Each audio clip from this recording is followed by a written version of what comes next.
Hello' guys, আমি বৰ্তমান আহি উপস্থিত হৈছোঁ আপোনাৰ অসম সাহিত্য সভাৰ যি 70তম অনুষ্ঠান।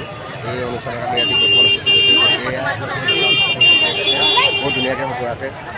ইয়াৰ আপোনাৰ যথেষ্ট সংখ্যক মানে সাহিত্যৰ প্ৰতি আকৃষ্ট থকা মানুহ ইয়াত আমি যথেষ্ট ভিৰ দেখিবলৈ পোৱা গৈছে। আজি আপোনালোকক আমি সেই সাহিত্যৰ যি সভা, সেই সাহিত্য সভাৰ পৰা আপোনালোকক আমি এটা আলাপ দেখুৱাম। গতিকে আপোনালোকে নিশ্চয় চাব, ভিডিঅ'খিনি সম্পূৰ্ণ শেষলৈকে। গতিকে লগত স্কিপ নকৰাকৈ চাব। আৰু যিসকলে মোৰ চেনেলটোলৈ নতুন আহিছে তেওঁলোকে অনুগ্ৰহ কৰি ছাবস্ক্ৰাইব কিন্তু দবাই দিব।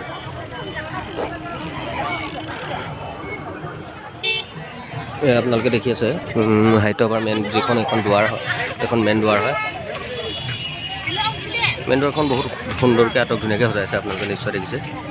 গতিকে বহুত সুন্দৰভাৱে এই নাৰায়ণপুৰস্থিত এলেকাটোত আপোনাৰ বহুত সুন্দৰভাৱে সাহিত্য সভা এইবাৰ অনুষ্ঠিত কৰিছে বুলি আমি অনুমান কৰিব পাৰিছোঁ। যিহেতু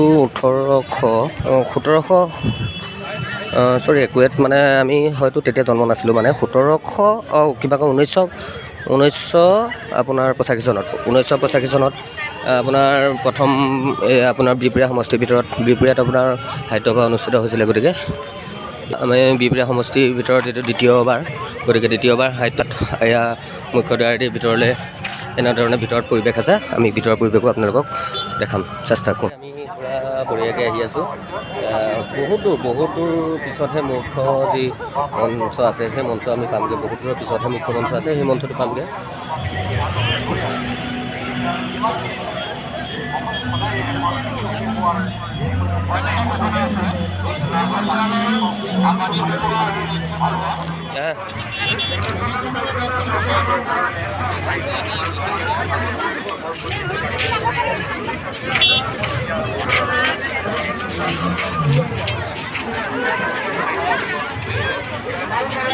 হয় বন্ধুসকল, আমি আপোনাক দিলীপ ভিডিঅ'ছ ইউটিউব চেনেলৰ যোগেদি আপোনালোকক সাহিত্য বৰশান্তি পথাৰত যি মণিকাঞ্চন ক্ষেত্ৰ আছিলে, মণিকাঞ্চন ক্ষেত্ৰৰ পৰা আপোনালোকক সাহিত্য সভাৰ কিছু আভাস দেখাব চেষ্টা কৰিছোঁ।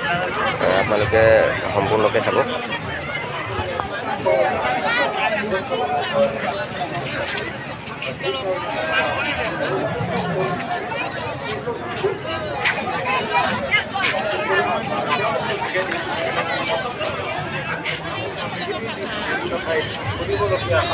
গীতা সাহু,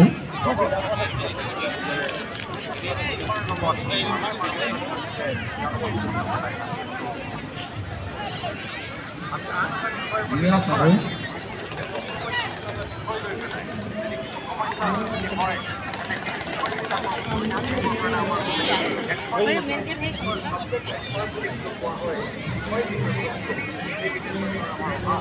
এটা সময়ত অসমীয়া সাহিত্যৰ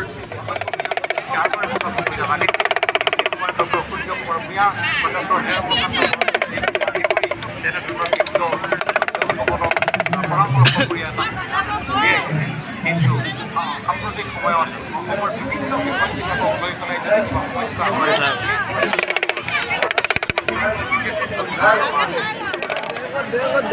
দেখোন আপোনাৰ বেছিভাগ সাহিত্যবাদী মানুহবিলাকে, যিসকল সাহিত্য অনুপ্ৰেৰিত মানুহবিলাকে আপোনাৰ বেছিভাগ এই বজাৰ সমাৰৰ লগতে জড়িত আছে। সেইটো কাৰণে কিন্তু হয়তো সাহিত্য সভাৰ নিচিনা ইমান এটা লগা নাই নিচিনা পৰিৱেশ এটা অনুভৱ হৈছে। গতিকে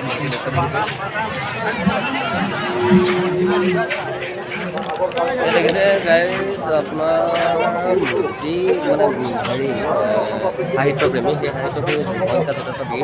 নিশ্চয় দেখিছে আপোনালোকে সাহিত্যপ্ৰেমী যথেষ্ট ভিৰ। গতিকে আমি বৰ্তমান আহি আপোনাৰ সাহিত্যৰ পৰা যিটো ভিতৰ বাণিজ্য মেলা আছে, বাণিজ্য আছে। তাৰপিছতে আপোনাৰ এইখন দেখিছে, এইখন আপোনাৰ হৈ গ'ল এয়া দেখিছে। গতিকে এনেকুৱা ধৰণে আমি আহি ইয়াত পাই গ'লোঁ। আমি মাহেকীয়া ভিত্তিত বাতৰি কাকতৰ আহি এখন বাতৰি কাকত অনুষ্ঠানৰ প্ৰয়াস কৰি সেই বাতৰি কাকতত আমাৰ যিমানখিনি শাখা, যিমান জিলা বা যিমান আমাৰ আদি মন্তব্য আছে, তেওঁলোকৰ বিভিন্ন বিষয় থাকিব পাৰে। আমাৰ এইটো আমাক জনাবৰ কাৰণে বিভিন্ন আমাৰ মানুহ, গতিকে তেনেকুৱা ধৰণৰ বিষয়বিলাকৰ লগতে